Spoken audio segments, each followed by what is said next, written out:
Scott Munn has spoken out about working at the club, the game in Australia in May, and what it is like working with Chairman Daniel Levy. Shakhtar Donetsk want to take Spurs to court over the Manor Solomon deal. The Ukraine club have stated that Spurs are disrespectful and offered only peanuts. Richarlison has spoken out about mental health. He said, seeking help saved my life. And he has also stated, I know it's a big responsibility playing for Tottenham Hotspur and Brazil. The club have just been shortlisted at the Women's Football Awards. Manor Solomon has sent a message to the Tottenham Hotspur fans, and a deadline has been set to sign Timo Werner in the summer. If Spurs want him permanently, he will cost €17 million. Chris Cowlin. Fan cams, club news, transfer news, match previews, legend interviews, Spurs women, press conferences, covering everything Tottenham and England. Welcome back to the channel. I hope you're all keeping well. This is another edition of Tottenham News, where I'll be going through all of the latest Spurs news, rumours and reports. If you're watching this on YouTube, please do hit that subscribe button, like, share and comment below. And if you listen to this on an audio platform, please do hit that follow button and leave a review if you can. So let's start with some comments made by Richarlison whilst on international duty with Brazil. He has come out and said that it is a big responsibility playing for his country and, of course, Tottenham Hotspur. He said it's a big responsibility. I carry myself with a very strong image. I always try to walk the line, not to disappoint. I know the responsibility I carry with this shirt, and also for a big club in England, Tottenham Hotspur.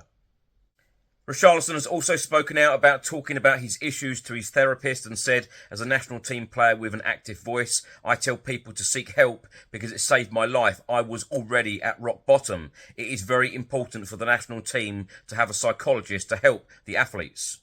Only we know the pressure we suffer, not just within, like off the field. I suffered more even outside. It is important to have a psychologist. We know the prejudice that exists when someone says that they are looking for help.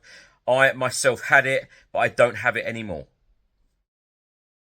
On Tuesday afternoon, Tottenham Hotspur Football Club confirmed that the club have been nominated in numerous categories at this year's Women's Football Awards. Jessica Naz is up for the Young Football Player of the Year, with the 21-year-old scoring on 4 occasions this season and registering 3 assists in the Barclays Women's Super League, the joint highest at the club. Grace Clinton, who joined us on loan from Manchester United, has also been nominated for Young Football Player of the Year.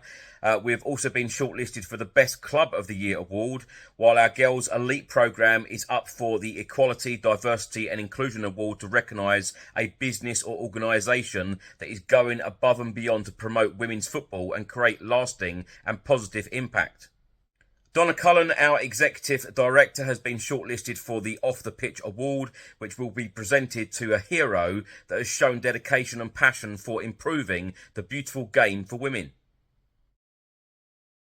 Spurs attacker Manor Solomon took to Instagram on Monday and wrote the following. Hi everyone, lately I've been away from social media and focusing solely on my rehab and getting back on the field.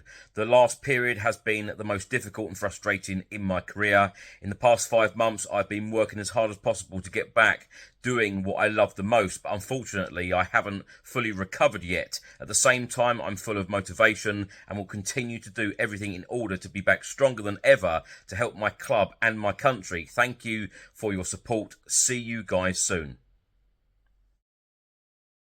Sky Germany have reported that Timo Werner feels very comfortable at Tottenham Hotspur and would like to stay in London long term. The option to buy him is around €17 million and it must be activated by the start of the Euros at the latest. A future RB Leipzig is unlikely for the club and the player. Contract is valid until 2026. If Tottenham do not sign him on a permanent deal, Timo Werner is very open to leaving Leipzig in the summer. So far this season, he has recorded 2 goals and 2 assists in 8 matches for Tottenham. Now, it has been announced in the last couple of days that Spurs will fly to Melbourne, Australia, just 3 days after this current Premier League season ends. Tottenham Hotspur, of course, take on Sheffield United on the last day of the season at Bramall Lane. 3 days later, on the 22nd of May, Spurs will face Newcastle United in Melbourne, Australia. Tottenham Hotspur's Chief Football Officer Scott Munn has been talking about being excited about bringing Spurs to Melbourne, Australia in May. He said, yes, it's super exciting, the home of Aussie football, some would say, but for any player of any sporting code to say that we're playing at the MCG is exciting. I know when I spoke to Ange PostCOGU about how it was for him to come back here and be a manager on the hallowed turf. Scott Munn has said we'll be here for a pretty short time, so we will certainly have some training sessions and get some open to the public as well. Scott Munn said Australia is a key market for us and we've been here many times in the past, both in Melbourne and other parts of Australia as well. There's 2 official supporters groups here in Melbourne, so it's fantastic to be able to have them come as part of our 11 official supporters groups in Australia. So to have them come and enjoy the experience is certainly something I'm looking forward to.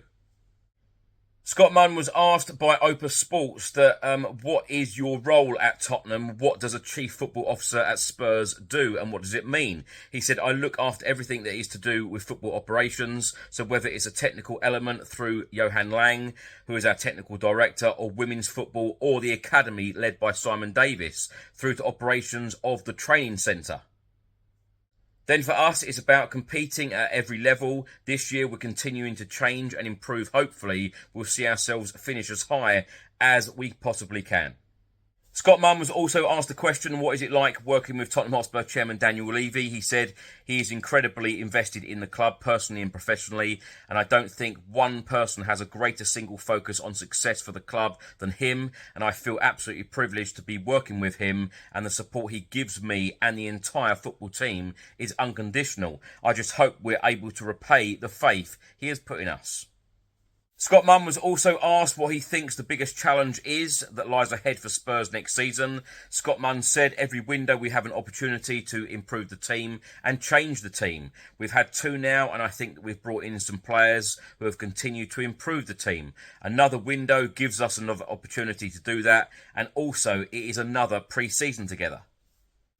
I think Ange came in just before last pre-season and the team had a disjointed start, but they'll get on a good run this year, and I think it's a real opportunity for us to be ready for the start of next season.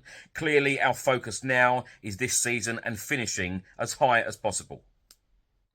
We've got a tough run in, but I think that we can also help shape it, and we are in charge of our own destiny, which is most important for us.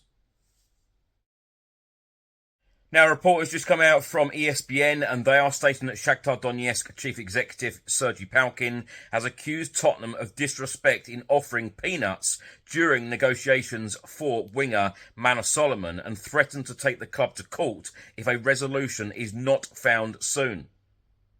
Solomon joined Spurs on a free transfer last July by taking advantage of a FIFA ruling which enables foreign players in Russia and Ukraine to suspend their contracts following the outbreak of war in the region. Shakhtar Donetsk are one of several clubs to have contested the changes to Annex 7 of the regulations on the status and transfer of players, but after appeals were rejected by FIFA and the court, the Ukrainian club launched legal action against clubs that they believe to have received unjust enrichment by utilising the clause. Manor Solomon was under contract at Shakhtar Donetsk until the end of 2023, meaning that Spurs would have had to pay some kind of transfer fee had Annex 7 not existed. Shakhtar Donetsk paid €6.5 million for Manor Solomon, the equivalent of $7.05 million for the winger in January 2019, and they believe that he had the market value of €20 million. Sergei Palkin, CEO of Shakhtar Donetsk, has come out and said, since October, we have been engaging in negotiations with Tottenham, but finally Spurs have not acted in a manner that reflects the principles of fairness. In this situation, we feel a sense of disrespect from Spurs. If you go deeply in my feelings during these months we have negotiated, actually we would like to appeal to Spurs chairman Daniel Levy to act in good faith and uphold the shared values of the European football family to find a fair way to compensate us in this transfer. This is what we are talking about.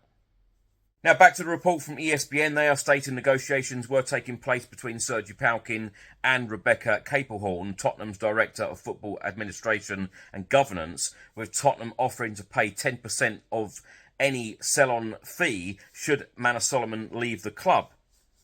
Sergi Palkin has come out and said they did offer something, but it is not serious what they have offered. It is peanuts to show that they are ready to give something, but this is not comparable with what they have received. A club like Tottenham Hotspur cannot behave like this. It is a top, well-known, worldwide club, and to behave like this is very strange.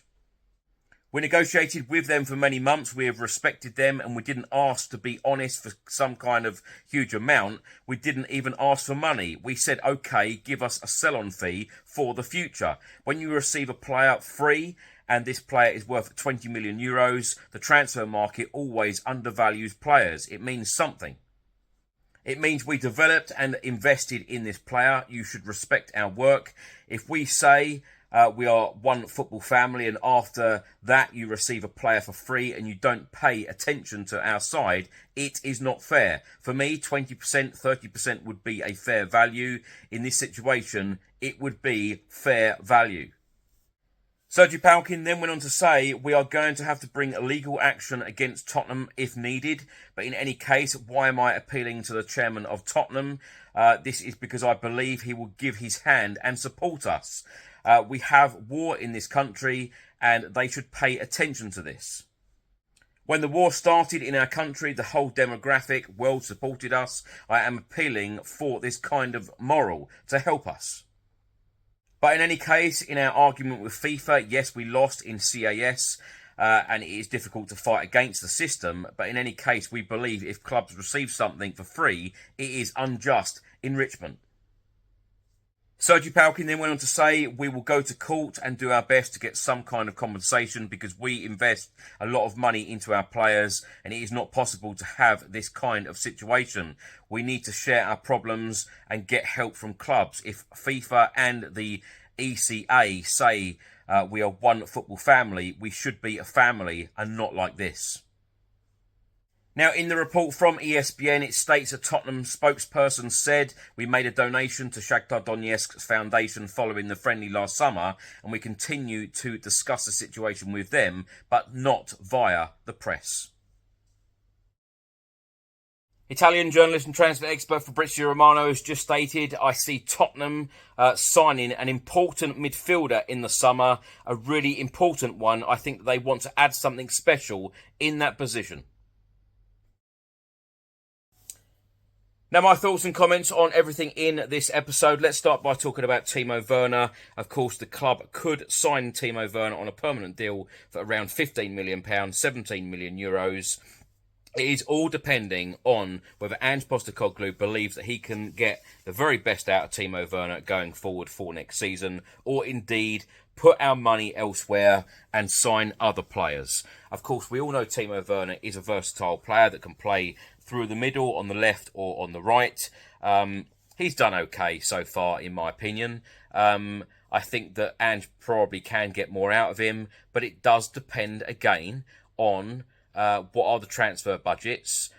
What is he going to be able to do in the summer transfer window? I think that the summer transfer window is absolutely vital to the football club. Again, Ange Postecoglou has said so many times this season, it is not about fourth spot. He even said this after the Fulham defeat on Saturday. It is not about fourth. He wants to be number one. Now, in order to get number one, you need a number of tools to be given to you in order to get that number one spot and, of course, deliver trophies and build a team that is capable of winning consistently, and that is what it's about, consistency. That's exactly what's going to win you trophies and bring you success. So it all depends on what Ange Postecoglou is given. It is very, very fair to say that the two transfer windows under Postecoglou so far have been pretty decent, especially the summer transfer window. And when you think about how many Premier League clubs did business in January, not many of them whatsoever. Of course, Timo Werner was brought in on loan Radu Dragushin turned down a number of top clubs, including Bayern Munich, to come to Tottenham. This is exactly what we need again in this summer transfer window, a top window to take this club forward. So on the Timo Werner deal, if PostCOGU wants him, all well and good, let's sign him. In my opinion, he will probably end up being a squad player, an impact player from the bench, because I think that the starting 11, I still think that there is quite a few areas on the pitch where we can vastly improve. And if PostCOGU wants to aim for number one spots and wants the consistency and certainly that consistency to be challenging for trophies year in, year out, there is a lot of work to do. But Andrew said this: there is 3 more windows under Ange, then he will be happy with the squad that he is going to take forward at this football club. Now, Scott Munn has spoken out about working at the football club, and what I do like about whenever someone at the football club high up, like him, speaks out about working at the football club, they all seem to say how aligned they are, and there always seems to be a plan in place, especially in the transfer windows. I think we have seen that in the 2 windows under Ange, because of course we've done transfer business done early rather than waiting, which we have seen so often in many transfer windows under so many managers. We have waited right to the very end of transfer windows to get business done. I don't think Ange is that type of guy. He wants business done early, and we have got guys in who know what they are doing. Johan Lang, who has done a terrific job at Aston Villa, and of course Scott Munn has worked at various organisations and have been very successful in their appointments in the past. So it seems like we've got a very, very good team of people off the pitch to take this club in the right direction. And of course, I know there's a lot of disappointed people. Of course, I was disappointed on Saturday to see us not really perform and to lose the way that we did. But I can't see that is going to continue like that under Ange Postecoglou, because he simply won't allow it. He even said earlier on in the season there will be bumps in the road, and I've no doubt at all there will be a few potholes as well. That was certainly a pothole on Saturday. So the most important thing for me is we can see the style of football that Ange Postecoglou wants to play at this football club. We can see that he wants to entertain us fans, and we have certainly heard him so often say he wants to be successful and he wants to deliver success, but of course he wants to build a team that is going to be consistent and can fight for honours year in, year out. Now, the whole situation surrounding Manor Solomon, and let me just say, him being out for 5 months, it must be extremely difficult for him as a player, to be out of the game for 5 months, to see all of your teammates, go out there, play week in, week out, and, for you to be sitting or standing on the sidelines for 5 months, that cannot be easy. So wishing him a speedy recovery. Of course, Ange Postecoglou has said that he doesn't even know whether Solomon will play again in a Spurs shirt this season. So, let's look forward to seeing him next season and showing us what he can do. But the whole situation with Shakhtar Donetsk, if Spurs are offering only a 10% sell-on clause, I don't think, for a club like Spurs, who have just got a player in Manor Solomon worth, the market value, Shakhtar Donetsk have come out and said 20 million euros. If Spurs give Shakhtar Donetsk a 20% sell-on fee or a 30% sell-on fee, we've still got the player for nothing. I don't see the issue there, and I do hope that is resolved as soon as possible. I do see it from both angles here, because of course Spurs have done nothing wrong. Legally, Spurs have done nothing wrong. Spurs actually gave Shakhtar Donetsk the money from the friendly in the summer, but of course Shakhtar Donetsk see it as though we have lost a player worth 20 million euros and you've got him for nothing. So I do think that there needs to be some more negotiating going on, and Spurs just to agree, perhaps a 20% or a 30% sell-on fee for a player that we have got for nothing. Now, the club have been shortlisted at the Women's Football Awards. I tell you what, of course, Grace Clinton has been absolutely brilliant. I think that Spurs will really miss her if she does go back to Manchester United next season and Spurs don't get a deal done for her. Robert Villaham has really, really improved the team. Again, very similar to Ange. He has improved the style. You can certainly see what he wants to do, how he wants the team to play. Of course, Spurs are still away from the likes of Arsenal women, Chelsea women, Manchester City women. But the improvement is absolutely vast this season. And Robert Villaham has taken the Tottenham Hotspur women to an FA Cup semi-final, which of course will be played at the Tottenham Hotspur Stadium against Leicester City mid-April. I tell you what, if Robert Villaham and the Spurs women can go all the way to the final at Wembley, that would be absolutely incredible. Breaking club history, because of course the club have never ever been in the semi-final of the FA Cup, for the women, that is. And of course the men haven't even been to an FA Cup final for 33 years. 1991, of course, the last time we won it. So wishing them all of the very best at the awards and, of course, in the FA Cup. If they do get to the FA Cup final, they will face either Manchester United women or Chelsea women. It will be an extremely tough game. But you never ever know what happens in the FA Cup. Of course, Spurs women knocked out Manchester City on penalties, and earlier on in the season, Manchester City absolutely battered the Spurs women. So you never ever know in the FA Cup.